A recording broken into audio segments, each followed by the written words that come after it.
Здравейте!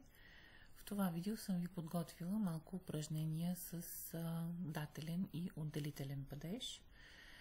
По 12 изречения от всеки падеж имаме.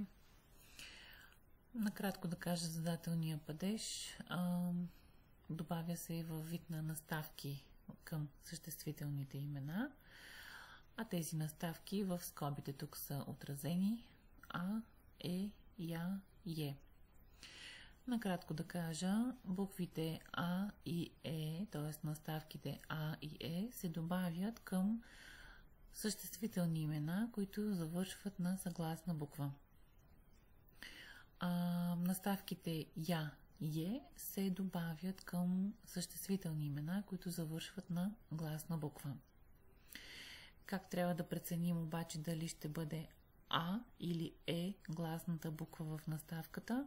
Това зависи от последната гласна буква в съществителното име. Ако последната гласна буква в съществителното име е мека, т.е. Е, И, Е, тогава имаме наставка, която съдържа буквата Е. Ако последната гласна буква в съществителното име е твърда, т.е. А, Е, О или У, тогава имаме наставка, която съдържа буква А, т.е. А или Я. Ето и примерните изречения, които са дадени тук. Еве гидиорум. Добавих Е, защото имаме съгласна буква в края на думата, а последната гласна буква е мека. Еве гидиорум. Отивам вкъщи. Синемая гидиорум. Отивам на кино. Маркете гидиорум. Отивам в магазина или в хранителния магазин. Маркете гидиорум. Денизе бакюрум. Гледам към морето е буквалния превод, но ние в българския казваме гледам морето. Денизе бакюрум. Ресим бакюрум. Сега тук буква И ще отпадне. Това в друго видео ще го кажа. Правилното изречение тук е ресме бакюрум. Приемаме го като изключение. Джаде улица. Джадее бакюрум. Гледам улицата. Ахмете китаб вериорум. Давам книга на Ахмет. Еминее китаб вериорум. Еминее китаб вериорум. Давам книга на Емине. Мехмете китаб вериорум. Давам книга на Мехмет.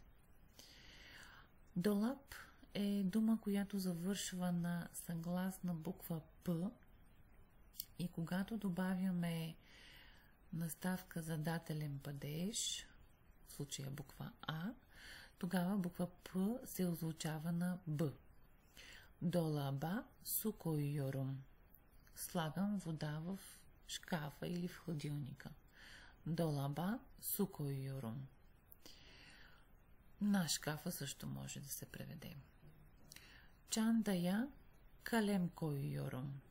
Чандая калем койорум. Масая бардак койорум. Масая бардак койорум. Слагам чаша на масата.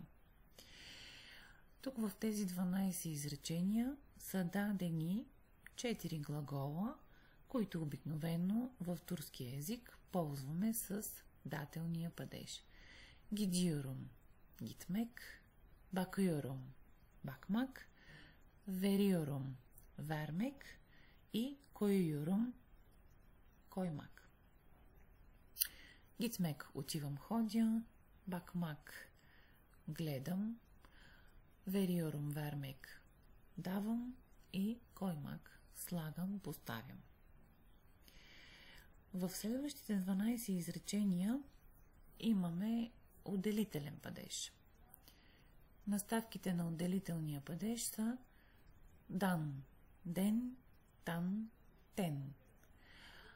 Много често на български език ние ги превеждаме с предлога от. Когато думата завършва на съгласна буква или по-точно беззвучна съгласна буква Ф, С, Т, К, Ч, Ш, Х или П, тогава наставката трябва да започва с буквата Т, т.е. добавяме тан или тен. А когато думата завършва на гласна буква или звучна съгласна буква, всички съгласни букви, които са освен Ф, С, Т, К, Ч, Ш, Х, П, наставките за отделителен падеж са дан, ден, т.е. тези, които започват с буквата Д. Това е същия принцип, като при местен падеж. В предишното видео може да погледнете или пак да го чуете.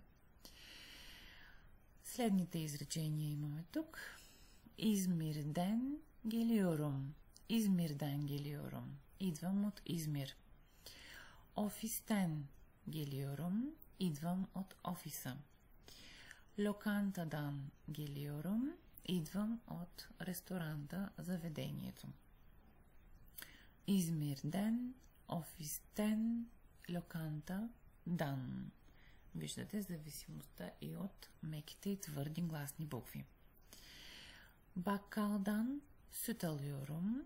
Купувам прясно млеко от бакалията. Китапчадан, китапалиорум. Купувам книга от книжарницата. Газете джиден, газете алиорум. Купувам вестник от вестникаря или от павилиончето.